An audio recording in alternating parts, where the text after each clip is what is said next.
नमस्कार साथियों, मैं राजवर्धन चौहान एक बार फिर से आप सभी का स्वागत करता हूं आपके अपने YouTube channel study US classes पर। और समय हो रहा है जीएस की स्लाइड्स पर बात करने का, यानी जीएस से कुछ क्वेश्चंस जो कि आगामी परीक्षाओं की दृष्टि से अत्यंत महत्वपूर्ण हैं। आज की वीडियो की शुरुआत करने से पहले आपसे कहना चाहूँगा, यदि अभी तक आपने चैनल को सब्सक्राइब नहीं किया है तो चैनल को सब्सक्राइब जरूर करें। इसके साथ साथ बेल आइकन के बटन को दबाएँ, जिससे कि नई नई वीडियोज़ की जानकारी आप तक समय से पहुँचती रहे। यदि आप हमारी वीडियो को पसंद करते हैं तो ज़्यादा से ज़्यादा लोगों तक इसके लिए शेयर करें, जिससे कि ज़्यादा से ज़्यादा लोग इसका फ़ायदा उठा सकें। तो शुरुआत करते हैं आज के सेशन की, और पहला क्वेश्चन आप सभी के लिए ये रहा। लिखा हुआ है, नाइजर में मौजूदा राष्ट्रपति मोहम्मद बजौम को सेना द्वारा अपदस्थ करने के बाद नया देश प्रमुख कौन बना है। नाइजर में अभी सत्ता पलट हुआ है, एक देश है नाइजीरिया, वहाँ पर सत्ता पलट कर दिया गया सेना के द्वारा। वहाँ पर जो इस समय राष्ट्रपति निर्वाचित हुए थे उनके लिए पद से हटाकर क्या है, एक नए जो हैं देश प्रमुख या कहें राष्ट्रपति जो हैं अपॉइंट किए गए हैं। तो वो जो राष्ट्रपति हैं उनका नया नाम क्या है, उनका नाम है जनरल अब्दौरा हमाने तियानी। ठीक है, जनरल अब्दो रहमाने तियानी इनका नया नाम है। तो जो सैन्य परिषद ने नाइजीरिया के जो नए इस समय राष्ट्रपति नियुक्त किए हैं उनका नाम क्या है, जनरल अब्दो रहमाने तियानी। अब बात करते हैं नाइजर की, नाइजीरिया की, तो सॉरी नाइजर की। नाइजर में तख्ता पलट के नेताओं ने सैन्य अधिकरण में राष्ट्रपति मोहम्मद बजौम को हटाकर जनरल अब्दो रहमान तियानी को देश का नया देश प्रमुख जो है घोषित किया है। अफ्रीकी देशों, पश्चिमी शक्तियों, क्षेत्रीयों और अंतर्राष्ट्रीय संगठनों ने बजौम के लिए समर्थन व्यक्त किया है और लोकतंत्र को बहाल करने का आह्वान किया है। इस उथल पुथल ने उस क्षेत्र की सुरक्षा को लेकर चिंताएं बढ़ा दी हैं, जहां नाइजर अलकायदा और इस्लामिक स्टेट से जुड़े समूहों द्वारा विद्रोह को रोकने की कोशिश करने वाली पश्चिमी शक्तियों का एक प्रमुख सहयोगी रहा है। संविधान को जो है वो निलंबित कर दिया गया है, सभी सरकारी संस्थान बंद कर दिए गए हैं और सीएनएसपी संवैधानिक व्यवस्था वापस आने तक सभी विधायी और कार्यकारी शक्तियों का प्रयोग करेगी। तियानी ने राष्ट्रपति भवन में सभी मंत्रालय के प्रमुखों से मुलाकात भी की है। यानी कि नाइजर हाल ही में एक ऐसा देश है जहां पर तख्ता पलट हुआ है, और ये तख्ता पलट वहां की सेना के द्वारा किया गया है। वहां के जो पहले राष्ट्रपति हैं जिनका नाम था आपका मोहम्मद बजौम, उनको अपदस्थ किया गया है, और अपदस्थ करने के बाद जनरल अब्दो रहमान तियानी को नाइजर का नया राष्ट्रपति अपॉइंट किया गया है। तो दो क्वेश्चन बनते हैं कि नाइजर के उस हाल ही में अपदस्थ किए गए राष्ट्रपति का नाम क्या है, तो उनका नाम है मोहम्मद बजौम। नए राष्ट्रपति का नाम क्या है, तो उनका नाम है जनरल अब्दो रहमान तियानी। और एक क्वेश्चन बनता है कि किस देश में हाल ही में तख्ता पलट जो है वो सेना के द्वारा किया गया है, तो नाइजर में जो है तख्ता पलट अभी हाल ही में किया गया है। अगली स्लाइड की ओर बढ़ते हैं। लिखा हुआ है, चिप निर्माता एएमडी ने भारत में अगले 5 वर्षों में लगभग $400 मिलियन का निवेश करने की योजना की घोषणा की है। इस संदर्भ में एएमडी का क्या अर्थ है। ठीक है, एएमडी की फुल फॉर्म क्या है, कभी कभार आपसे एक फुल फॉर्म भी पूछी जाती है। तो एएमडी का फुल फॉर्म है एडवांस माइक्रो डिवाइसेस। ठीक है, एएमडी की फुल फॉर्म क्या है, एडवांस माइक्रो डिवाइसेस। क्योंकि सेमीकंडक्टर अभी हाल ही में चर्चाओं में है, प्रतिदिन की स्लाइड में कोई ना कोई क्वेश्चन सेमीकंडक्टर का आ रहा है। अभी जो है सेमीकंडक्टर के लिए गुजरात में जो है वहाँ पर एक सेमीकंडक्टर जो के लिए एक आयोजन का भी जो है आयोजन किया गया, जिसमें प्रधानमंत्री नरेंद्र मोदी ने भाग लिया, और उसमें तमाम घोषणाएं जो है भारत सरकार के द्वारा की गई हैं कि लगभग आने वाले समय में भारत सेमीकंडक्टर का सबसे बड़ा जो है वो निर्माता देश बन जाएगा। सेमीकंडक्टर की हम आपूर्ति के साथ साथ जो है हम इसको निर्यात करने भी लगेंगे। ऐसी संभावनाओं पर भी काम सरकार के द्वारा किया जा रहा है। अब हम बात करते हैं एडवांस माइक्रो डिवाइसेस इंक के बारे में, या एएमडी के बारे में। इसकी स्थापना 1 मई 1969 को की गई। मुख्यालय कहाँ पर है, कैलिफोर्निया संयुक्त राज्य अमेरिका में है।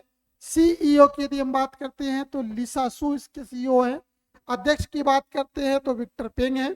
सहायक कंपनियों की यदि हम बात करते हैं तो एएमडी, FAB, 36 LLC आदि इसकी सहायक कंपनियों में से एक है।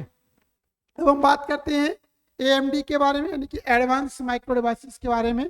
तो चिप निर्माता एएमडी ने भारत में अनुसंधान, विकास और इंजीनियरिंग संचालन का विस्तार करने के लिए अगले 5 वर्षों में लगभग $400 मिलियन का निवेश करने की घोषणा की है।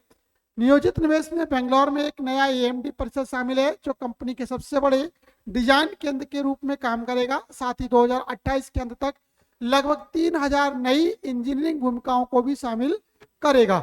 नए AMD परिसर के 2023 के अंत से पहले खुलने की उम्मीद है और इसमें व्यापक प्रयोगशाला स्थान, अत्याधुनिक सहयोग उपकरण और टीम वर्क को बढ़ावा देने के लिए डिजाइन किए गए बैठने की व्यवस्था भी होगी। इसके साथ साथ AMD 2001 से भारतीय सेमीकंडक्टर पारिस्थितिकी तंत्र का हिस्सा रहा है जब कंपनी ने दिल्ली में अपना पहला कार्यालय खोला था। अगर आपसे पूछा जाए AMD का पहला कार्यालय कहां पर खोला गया था, तो AMD का पहला कार्यालय है वो कहां पर, दिल्ली में खोला गया था। ठीक है, कहां पर, दिल्ली में। तो AMD क्या है, एडवांस माइक्रो डिवाइसेस है इसका पूरा नाम है, और ये अमेरिका की एक कंपनी है जो कि सेमीकंडक्टर से संबंधित क्षेत्र में अपनी महत्वपूर्ण विशेषता या दक्षता को रखती है। अगली स्लाइड की ओर बढ़ते हैं।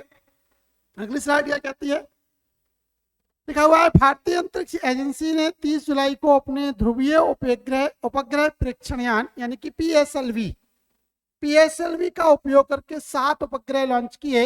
ये उपग्रह किस देश के हैं? बहुत ही इंपॉर्टेंट क्वेश्चन है, आपसे पूछा जाएगा कि अभी हाल ही में किस देश के 7 उपग्रहों को PSLV के द्वारा श्रीहरिकोटा से लॉन्च किया गया। तो सिंगापुर के 7 जो उपग्रह हैं उनके लिए PSLV है उसके द्वारा क्या है, श्रीहरिकोटा जो कि हमारा एक अंतरिक्ष अनुसंधान केंद्र है, वहां से क्या है रिलीज किया गया और इन्हें इनकी कक्षा में स्थापित कर दिया गया है। तो ये किस देश के हैं? ये 7 उपग्रह सिंगापुर के हैं। ठीक है, 7 उपग्रह कहाँ के हैं? सिंगापुर के हैं, जिनको उपग्रह की कक्षा में स्थापित किया गया है। अब हम बात करते हैं भारतीय अंतरिक्ष एजेंसी के बारे में। तो इसने 30 जुलाई को अपने ध्रुवीय उपग्रह प्रक्षेपण यान यानी कि PSLV का उपयोग करके 7 सिंगापुरी उपग्रहों को लॉन्च किया। यदि मिशन सफल हो गया तो इसरो 1999 से अब तक 36 देशों के 431 विदेशी उपग्रहों को लॉन्च कर चुका होगा। ठीक है, इससे पहले इसरो ने 2 सफल व्यावसायिक प्रक्षेपण किए थे। पहला मार्च में LVM-3 रॉकेट के साथ यूके स्थित बनवेव से संबंधित 36 उपग्रहों का प्रक्षेपण था। दूसरा अप्रैल में PSLV रॉकेट से सिंगापुर के 2 उपग्रहों टेलकॉस 2 और ल्यूमिलाइट 4 उपग्रह की परिक्रमा थी। PSLV C56 कोड वाला PSLV रॉकेट मुख्य यात्री के रूप में लगभग 360 किलोग्राम वजनी सिंगापुर के DSSAR उपग्रह को ले गया। अन्य 6 सहयात्री छोटे उपग्रह हैं नॉनयांग टेक्नोलॉजिकल यूनिवर्सिटी सिंगापुर से, वेलॉक्स AM, ऑर्किड, स्कूप द्वितीय, Nulion, New Space PT Limited Private Limited Singapore से संबंधित है, Galassia 2 National University of Singapore से, और ORB-12 स्टडीर एलिना जो है पैट से है। अंतरिक्ष विभाग की वाणिज्यिक शाखा न्यू स्पेस इंडिया लिमिटेड के यानी कि NSIL ने सिंगापुर से उपग्रहों को लॉन्च करने के लिए PSLV 656 रॉकेट को खरीदा है। यानी कि जो अभी PSLV के द्वारा किस देश के उपग्रहों को अंतरिक्ष में प्रक्षेपित किया गया है, तो सिंगापुर के उपग्रहों को जो है PSLV के द्वारा क्या है अंतरिक्ष में जो है स्थापित किया गया है। अगली स्लाइड की ओर बढ़ते हैं। लिखा हुआ है ओशनिया में स्थित उस देश का नाम बताइए। ओशनिया में स्थित उस देश का नाम बताइए जो दुनिया का तीसरा सबसे बड़ा द्वीप देश है, जिसने हाल ही में फिलीपींस को 100 रनों से हराकर 2024 की पुरुष T20 विश्व कप के लिए क्वालिफाई किया है। ठीक है, तो 2024 की पुरुष T20 विश्व कप के लिए क्वालिफाई करने वाला देश जो है उसका नाम है Papua New Guinea. Papua New Guinea ने क्या है कि ये दुनिया का तीसरा सबसे बड़ा जो है द्वीप देश है। यदि हम सबसे बड़े देश की बात करते हैं तो इंडोनेशिया दुनिया का सबसे बड़ा द्वीप देश है। उसके बाद तीसरे नंबर की यदि हम बात करते हैं तो पापुआ न्यू गिनी है, जिसमें क्या है कि जो है फिलीपींस को 100 रनों से हराकर क्या है पुरुष स्पर्धा की जो T20 विश्व कप है जो कि 2024 में आयोजित होने वाली है, इस 2024 की पुरुष T20 स्पर्धा के लिए क्या है जो है आपने क्या कहते हैं कि पदार्पण कर लिया है, क्या क्वालिफाई कर लिया है। अब बात करते हैं इस मैच के बारे में। पूर्वी एशिया प्रशांत क्वालिफायर में प्रथम स्थान की गारंटी के लिए पोर्ट मोरेस्बी में फिलीपींस को 100 रनों से हराकर पापुआ न्यू गिनी ने 2024 पुरुष T20 विश्व कप के लिए क्वालिफाई कर लिया है। पीएनजी के अलावा 7 अन्य टीमें क्षेत्रीय क्वालिफायर के माध्यम से टूर्नामेंट में जगह बनाएंगी। आयरलैंड और स्कॉटलैंड ने यूरोप क्षेत्र क्वालिफायर में शीर्ष 2 स्थानों पर रहकर अपना स्थान पक्का कर लिया है। अमेरिका 1 स्थान के लिए, अफ्रीका 2 स्थान के लिए और एशिया 2 स्थान के लिए क्वालिफायर भी आने वाले महीनों में होंगे। वेस्टइंडीज और यूएसए की संयुक्त मेजबानी में होने वाला 2024 T20 विश्व कप 20 टीमों का टूर्नामेंट होगा। बहुत इंपॉर्टेंट कि पूछा जाए 2024 का जो टूर्नामेंट होने वाला है, T20 टूर्नामेंट होने वाला है, वो किन देशों की अध्यक्षता में होगा? तो वेस्टइंडीज और यूएसए को उसकी मेजबानी मिली है। और इस टूर्नामेंट में कुल कितनी टीमें भाग लेंगी? 20 टीमें भाग लेंगी। पहले दौर के लिए टीमों को 5-5 के 4 समूह में विभाजित किया जाएगा। प्रत्येक समूह से शीर्ष 2 टीमें सुपर 8 के लिए क्वालिफाई करेंगी। सुपर 8 टीमों को 4-4 के 2 समूह में विभाजित किया जाएगा। प्रत्येक समूह से शीर्ष 2 टीमें जो है सेमीफाइनल में पहुंचेंगी और सेमीफाइनल से एक टीम का चयन होने के बाद जो है आपस में 2 टीमें फाइनल के लिए खेलेंगी। तो ये नया मतलब 2024 का जो पुरुष T20 विश्व कप होगा वो कहाँ होगा? वेस्टइंडीज और यूएसए में होगा। चलिए अगली स्लाइड की ओर बढ़ते हैं। लिखा हुआ है, हाल ही में किस देश ने ताइवान को चीन द्वारा जबरन अधिग्रहण का विरोध करने के लिए रक्षात्मक क्षमताओं और राजनीतिक शक्ति को प्रोत्साहित करने के लिए रक्षात्मक क्षमताएं और राजनीतिक शक्ति को प्रोत्साहित करने के लिए सैन्य सहायता में 345 मिलियन अमेरिकी डॉलर की घोषणा की है। एक बहुत बड़ी जो राशि है वो रक्षा के बजट के लिए दी जाएगी और ऐसा अमेरिका ने चीन के दृष्टिकोण से किया है। और क्वेश्चन यही है कि ये किस देश के लिए दी जाएगी? ताइवान को दी जाएगी। किसके द्वारा दी जाएगी?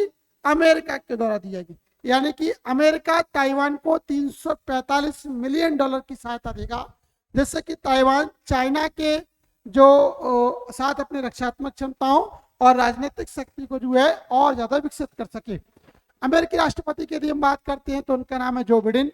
उन्होंने ताइवान के लिए 345 मिलियन अमेरिकी डॉलर की घोषणा की है, सैन्य सहायता की घोषणा की है। पिछले साल कांग्रेस के द्वारा दी गई प्रेसिडेंशियल ड्रॉडाउन अथॉरिटी यानी पीडीए का उपयोग करते हुए बिडेन ने ताइवानों को हथियारों की शिपमेंट को अधिकृत किया। इसमें खुफिया और निगरानी क्षमताओं के अलावा मैन पोर्टेबल वायु रक्षा प्रणाली यानी कि मैन पैड्स, हथियार और मिसाइलें शामिल हैं। ताइवान लोकतांत्रिक रूप से निर्वाचित सरकार वाला एक द्वीप है जिसे चीन अपने अभिन्न अंग के रूप में देखता है और चीनी राष्ट्रपति शी जिनपिंग ने कहा है कि ताइपे को बीजिंग के साथ एकजुट होना चाहिए। ताइवान को अमेरिका द्वारा बीजिंग द्वारा जबरन अधिग्रहण का विरोध करने के लिए रक्षात्मक क्षमताएं और राजनयिक शक्ति को रखने के लिए प्रोत्साहित किया जाता है, चाहे वह सैन्य युद्ध या आर्थिक दबाव के माध्यम से ही क्यों ना हो। अब हम बात करते हैं प्रेसिडेंशियल ड्रॉडाउन अथॉरिटी यानी पीडीए क्या है? यह अप्रत्याशित आपात स्थितियों का जवाब देने के लिए रक्षा विभाग के स्टॉक से विदेशी देशों और अंतर्राष्ट्रीय संगठनों तक रक्षा लेखों और सेवाओं की त्वरित डिलीवरी की अनुमति देता है और ये अमेरिका की एक संस्था है। तो अमेरिका ने ताइवान को 345 मिलियन डॉलर की जो सहायता दी है, किसके खिलाफ? चाइना के खिलाफ, जो रक्षात्मक अपनी जो क्षमता है उसको विकसित करने के लिए। अगली स्लाइड की ओर बढ़ते हैं। लिखा हुआ है भारत में सेमीकंडक्टर बाजार। अभी थोड़ी देर पहले सेमीकंडक्टर आया था, ठीक है, AMD उसमें फुल फॉर्म पूछी गई थी कि उसकी फुल फॉर्म क्या, फिर से सेमीकंडक्टर है। लिखा हुआ है भारत में सेमीकंडक्टर बाजार के विकास को और सक्षम बनाने के लिए DLI योजना के तहत समर्थन को व्यापक बनाने के लिए आर्म के साथ सहयोग की घोषणा किसके द्वारा की गई है? तो CDAC, ठीक है, CDAC, ठीक है, किसके द्वारा? CDAC या CDAC के द्वारा क्या है? ये एक जो है क्या कहते हैं कि घोषणा की गई है और वो घोषणा किसके साथ होगी? आर्म के साथ होगी। किसके साथ? आर्म के साथ। अब हम बात करते हैं CDAC के बारे में। ज्ञानादेव टू कैवल्यम इसका ध्येय वाक्य है। Centre for development of advance computing CDAC ने design linked incentive scheme DLI के तहत समर्थन को व्यापक बनाने और गांधीनगर में भारत में सेमीकंडक्टर बाजार के विकास को और सक्षम बनाने के लिए दुनिया की अग्रणी semiconductor company IP company arm के साथ सहयोग की घोषणा की है। किसके साथ? आर्म के साथ। ठीक है, अभी थोड़ी देर पहले एक आया था एएमडी, एडवांस माइक्रो डेवलपमेंट, वो भी एक जो थी सेमीकंडक्टर की एक कंपनी थी जो कि अमेरिका की थी। ऐसी एक नई कंपनी है आर्म। इस आर्म के साथ किसका समझौता हुआ है? सीडीएसी का समझौता हुआ है। और ये भी क्या करेगी? सेमीकंडक्टर को बनाने में भारत की मदद करेगी, या कहें कि अपने जो उत्पादन केंद्र है वो भारत में स्थापित करेगी। इस घोषणा के हिस्से के रूप में स्टार्टअप प्रोग्राम के लिए आर्म फ्लेक्सिबल एक्सेस जो सत्यापित आर्म आईपी टूल और प्रशिक्षण के व्यापक पोर्टफोलियो तक $0 लाइसेंस शुल्क पहुंच प्रदान करता है। इस सहयोग के तहत सीडीएसी और आर्म निम्नलिखित व्यापक उद्देश्यों की दिशा में काम करने का इरादा रखते हैं। डीएलआई के तहत चयनित स्टार्टअप कार्यक्रम के लिए आर्म फ्लेक्सिबल एक्सेस के लिए अर्हता प्राप्त करेंगे। आर्म स्टार्टअप को प्रोसेसर और system IP, reference design, GPU, ISP और एआई एक्सीलेटर आईपी और सॉफ्टवेयर डेवलपमेंट टूल्स तक पहुंच प्रदान करेगा। आर्म भौतिक डिजाइन और कार्यान्वयन के लिए कई फाउंड्री और प्रक्रिया नोड्स का समर्थन करने वाले हजारों कारीगर भौतिक आईपी उत्पादों तक पहुंच प्रदान करेगा। यानी कि यह समझौता किसके बीच होगा? यह समझौता सीडैक यानी कि सीडीएसी और आर्म के बीच में होगा। और किससे संबंधित है? सेमीकंडक्टर की टेक्नोलॉजी से यह संबंधित है। अगली स्लाइड की ओर बढ़ते हैं। लिखा हुआ है, हाल ही में भारत ने किसके साथ इंडिया स्टैक यानी जनसंख्या पैमाने पर लागू सफल डिजिटल समाधान साझा करने पर एक समझौता ज्ञापन पर हस्ताक्षर किए हैं? तो पापुआ न्यू गिनी, ठीक है, पापुआ न्यू गिनी जो थोड़ी देर पहले आया था, क्योंकि ये पुरुषों की 2024 जो T20 वर्ल्ड कप स्पर्धा उसके लिए क्वालिफाई कर चुका है। तो उसी के साथ भारत ने क्या है, एक जो है समझौता ज्ञापन पर हस्ताक्षर किया है। और ये समझौता ज्ञापन किससे संबंधित है? जनसंख्या पैमाने पर लागू सफल डिजिटल समाधान साझा करने के लिए किया गया है। भारतीय आईटी मंत्रालय और पापुआ न्यू गिनी के सूचना और संचार प्रौद्योगिकी मंत्रालय एआईसीटी ने नई दिल्ली में इंडिया स्टैक यानी जनसंख्या पैमाने पर लागू सफल डिजिटल समाधानों को साझा करने के लिए एक समझौता ज्ञापन पर हस्ताक्षर किया। एमओयू क्षमता निर्माण में मदद करेगा और जीवन यापन में आसानी लाने और शासन में दक्षता और पारदर्शिता बढ़ाने के लिए जनसंख्या पैमाने पर डिजिटल सार्वजनिक बुनियादी ढांचे और परिवर्तनकारी प्लेटफॉर्मों परियोजनाओं को साझा करने और लागू करने में मदद करेगा। अब बात करते हैं इंडिया स्टैक के बारे में। इंडिया स्टैक क्या है? इंडिया स्टैक एपीआई का एक सेट है जो सरकारों, व्यवसायों, स्टार्टअप और डेवलपर्स को उपस्थिति रहित, कागज रहित और कैशलेस सेवा वितरण की दिशा में भारत की कठिन समस्याओं को हल करने के लिए एक अद्वितीय डिजिटल इंफ्रास्ट्रक्चर का उपयोग करने की अनुमति देता है। आई स्प्रिट की ओपन एपीआई टीम इन एपीआई और प्रणालियों के विकास और प्रचार में एक निःशुल्क भागीदार भी रही है। तो किसके साथ ये समझौता हुआ है? पापुआ न्यू गिनी के साथ क्या ये समझौता किया गया है। चलिए अगली स्लाइड की ओर बढ़ते हैं। हाल ही में निर्मला सीतारमण ने कॉर्पोरेट बॉन्ड बाजार में प्रतिभागियों के बीच विश्वास बढ़ाने के लिए एआरसीएल और सीडीएमडी फंड लॉन्च किया है। एआरसीएल और सीडीएमडी फंड, एआरसीएल एंड सीडीएमडी फंड को लॉन्च किया है। उसी के संदर्भ में सीडीएमडी का क्या अर्थ है? तो सीडीएमडी का मतलब है कारपोरेट ऋण बाजार विकास। कारपोरेट ऋण बाजार विकास। अब जरा ऊपर देखते हैं। केंद्रीय वित्त और कारपोरेट मामलों की वित्त मंत्री निर्मला सीतारमण ने मुंबई में कारपोरेट ऋण बाजार विकास कोड सीडीएमडीएफ का उद्घाटन किया और एएमसी रेपो क्लियरिंग लिमिटेड एआरसीएल नामक सीमित प्रायोजन समाशोधन निगम तंत्र पर मुहूर्त ट्रेडिंग की शुरुआत की। 2021-22 के केंद्रीय बजट में तनावग्रस्त और सामान्य समय के दौरान कारपोरेट बॉन्ड बाजार में द्वितीयक बाजार तरलता बढ़ाने के लिए एक स्थायी संस्थागत ढांचा बनाने की घोषणा की गई, जिससे कॉर्पोरेट बॉन्ड बाजार में प्रतिभागियों के बीच विश्वास पैदा हो सके। बजट घोषणा में अब corporate debt market development fund CDMDF के रूप में सामने आई है। चलिए अगली स्लाइड की ओर बढ़ते हैं। भारत सरकार और किस क्षेत्रीय बैंक ने राजस्थान में शहरी सेवाओं के विस्तार के लिए $200 मिलियन के ऋण पर हस्ताक्षर किए हैं? ठीक है, भारत सरकार और राजस्थान की जो है उसने क्षेत्रीय बैंक, किस क्षेत्रीय बैंक ने, भारत सरकार और किस क्षेत्रीय बैंक ने राजस्थान में शहरी सेवाओं के विस्तार के लिए $200 मिलियन के ऋण पर हस्ताक्षर किए हैं। तो ये जो हस्ताक्षर हुआ है वो किसके साथ हुआ है?